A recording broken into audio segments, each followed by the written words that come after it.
Hello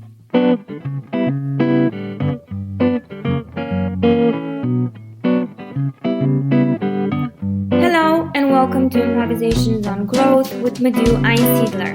My name is Adina Rahire and I'm excited to introduce to you a new podcast series in 3 parts exploring the meaning of being professional. Have you ever wondered what makes you or another person a professional? Is it about a set of skills, about certain behaviors, or maybe something in between? I invite you to listen to the first podcast of the series and construct your own definition of being professional. Hello, Madhu. How are you today? Are you ready for the topic that I have prepared for you? Which you don't know, so you shouldn't be ready for it. Well, I'm always ready to talk with you. So, let's get started and tell me what we're talking about today. Okay, so this one, it might sound a little common at first, but I feel like once we start digging in, we'll really find some gems in there. We've heard the word professional and professionalism so many times. It's everybody's on LinkedIn, or most professionals at least, and I started wondering, what does it mean to be a professional? I heard someone the other week, well, this person is not professional enough. The shirt was wrinkled. So that means to me that she's not professional enough. And then this kind of prompted, what does it mean being professional? My first thought was, is it first an appearance thing? Or is it much more than that, which I think it should be much more than that. And then I did a little bit of research and I found an article on LinkedIn with the headline 10 characteristics that professional people display. And I'm going to tell you the top 5, and then I'm going to have the question for you. So number 1 was appearance. A professional is neat in appearance. Number 2 was demeanor. Number 3 was reliability. Number 4 was competence. So this was very interesting to me. Number 4 was competence, and number 5 was ethics. And I won't mention the other 5. It's a little, it gets a little more specific, like maintaining your poise, phone etiquette, writing correspondence, and it gets a little more detailed. But this is what kind of surprised me. The first quality, so to speak, I'm putting that in quotation marks, of a professional is appearance. What do you think about that? We seem to have made a similar experience. I was invited to a Christmas party, and I got to know other consultant colleagues from different companies, and I chatted with one woman, and then she said about a client of hers, she said, God, this woman was so unprofessional. While we were discussing the project, she was playing with her hair all the time. And I was like, okay. And I immediately let loose of my hair, because this is what I tend to do, to play with my hair. And I'm like, oh my God, I'm being so unprofessional. But it's so funny because I actually do that too. Yeah, it helps me think, but I didn't know that was optional. And then I seem to get the impression that especially women are being harshly charged, or judged really, being harshly judged upon their appearance. So that's in this regard, when I relate it to female professionals, it doesn't really surprise me. That's what is still the main focus point, really. So it's how we appear. But let me ask you, what does that mean for you? I mean, you are a professional. You have a lot of experience. So how would you define professional? I would probably have a combination of a definition that I found, and I'm going to read it to you briefly. Professional is a member of a profession or any person who earns their living from a specified professional activity. And that to me seemed the most common sense one. It's not necessarily related to a set of qualities. It's really what it is. It's a professional. I went to school, or maybe I didn't. I acquired my experience in another way. I'm making a living performing certain tasks that pertain to my activity, so that by definition makes me a professional. So I like that. And then I understand why that necessarily is not enough in our society in these days. But from those top 5 qualities found on LinkedIn, I would definitely swap them. And for me, ethics would be first, and competence, maybe both equally at the top. Because what I've noticed, and speaking of women being harsh, also maybe you've noticed that women are being judged actually by other women, not by other men, for playing with their hair. It's funny how somehow that still happens. Let's say long term, I would rather be working with a professional who plays with her hair but is reliable every time than someone who comes all like spotless and misses deadlines.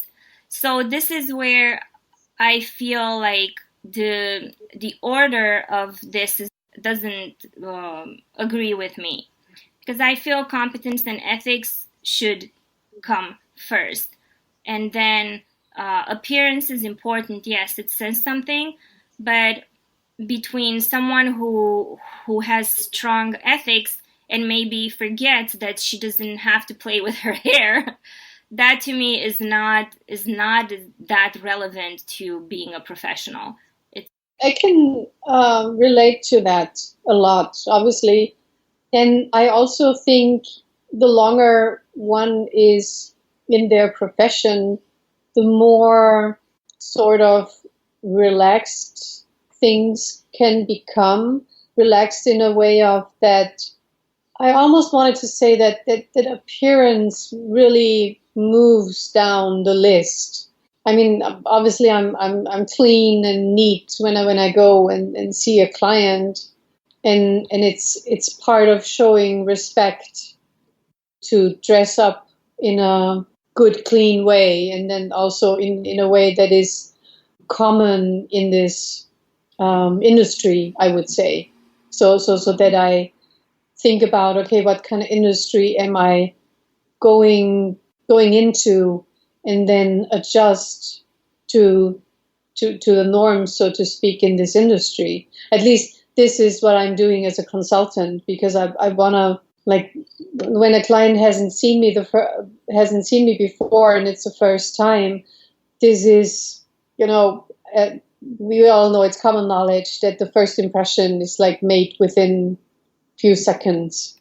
And in these few seconds, we want to transport, okay, that I'm competent, and that I'm ethical, and that I'm reliable, and that is something that people then in the first seconds can read or perceive through my clothing and through my appearance.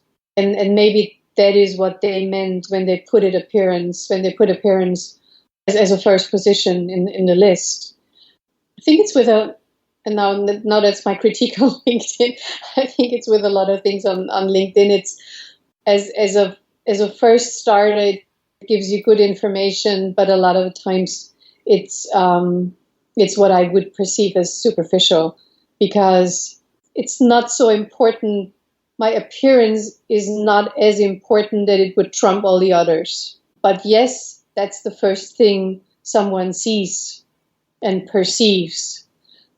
But it's not the answer. But it's like a communication tool that I can apply. And this for me then is part of being professional. It's that I know how I can communicate, and that I know what I want to communicate in the first place, and how I can do this in an effective way. What happened to not judging a book by its cover? That's a good question. I guess it leads back to what I just tried to say, that for me as a professional, I know myself, and I know how to adapt, and I know how to communicate in a good way. And so it's like putting together a presentation. Well, hopefully I put together a presentation in a way that a client can relate to it. I can influence how the client sees me. And I think I should influence that the client trusts me, because this is, and I'm now all talking about consultants, but that's the same thing for a good leader. So a good leader should know what the organization is about and what the teams need, and then they should be able to communicate that in a good way. And then there's the casual Friday. It says something that the organization wants to communicate. So for me, it's in a business environment, and for me, professional in a business environment always means, or should mean, that I am aware of what I want to communicate, and then I'll try to find the best means to communicate it. And that's for me the point. So, I mean, for example, at the beginning, Steve Jobs, I mean, he went out there, and I'm sure that he chose his attire consciously. That was like, okay, this is, you see what you get. It's the sophisticated and simple way, or simple and yet still sophisticated way of dressing. It's like really down to the essentials, and yet it's with substance. Yeah, with substance. Kind of mirroring his brand, what he was trying to build. Yeah. Because Apple is that. It's simple, yet it's solid. Yeah. So and it's still designy and neat and cool and whatever. Yeah. And then the black turtleneck is all about I'm being cool, and, you know, existentialism and friends and all the I'm an artist and da da da. So it's just all there with a simple black turtleneck. And I also think that being professional, I think I can also view it on a timeline. Like we start being a professional when we are doing what we have learned to do, you know, when we are in our job. And I really like the definition that you found. I really like that. So I have a profession, and I have learned something, and I have a competence. And that's what gets me started in my business life, in my professional life. And then when I remember the time back when I started with Accenture, that there were things that were important then, you know, like the basics, being reliable, being punctual, being trustworthy, that I have a learning attitude, that I'm being proactive.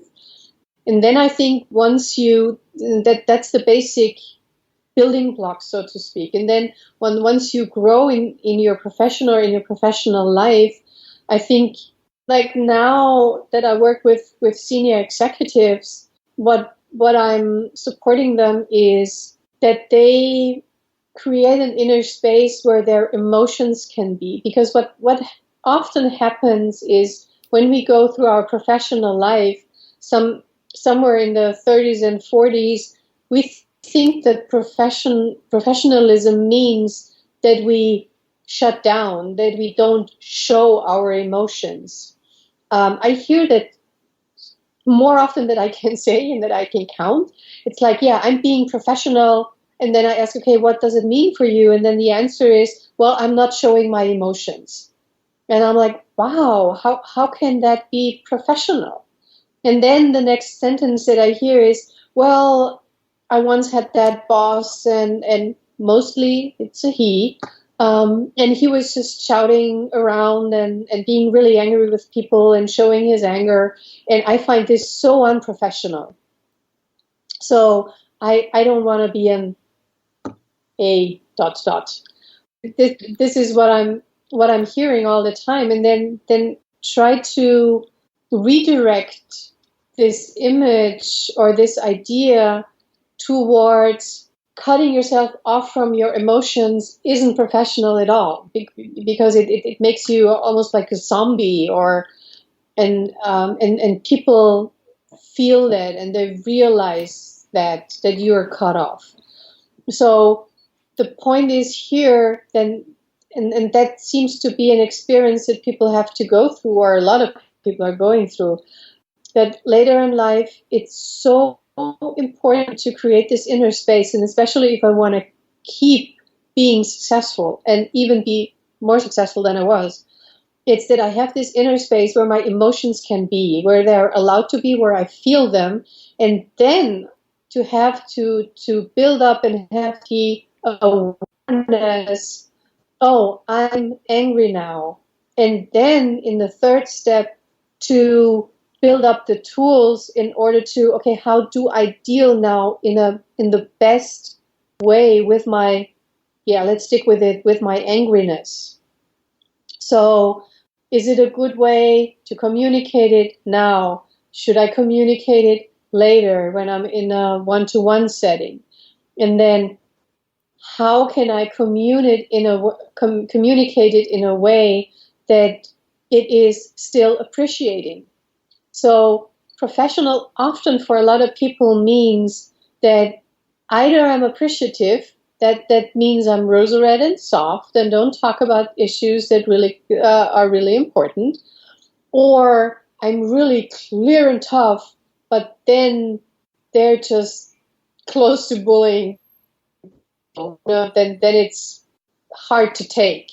And for me, being professional means to develop competence and inner competence about feeling my emotions, knowing where they have a good place, and then being able to communicate them in a clear and appreciative way. And this for me is really the core of being professional. I have developed into a rounded being and not cutting myself off. Thank you for listening to the first part of Improvisations on Growth, tackling the subject of being professional. Have you decided what is more important to you as a professional? Is it the appearance or maybe the competence? Feel free to share your thoughts with Madhu directly by emailing her at madhu@einsiedler.at or leave your feedback on her social media on LinkedIn or Twitter. And remember to listen to the following episode of this series.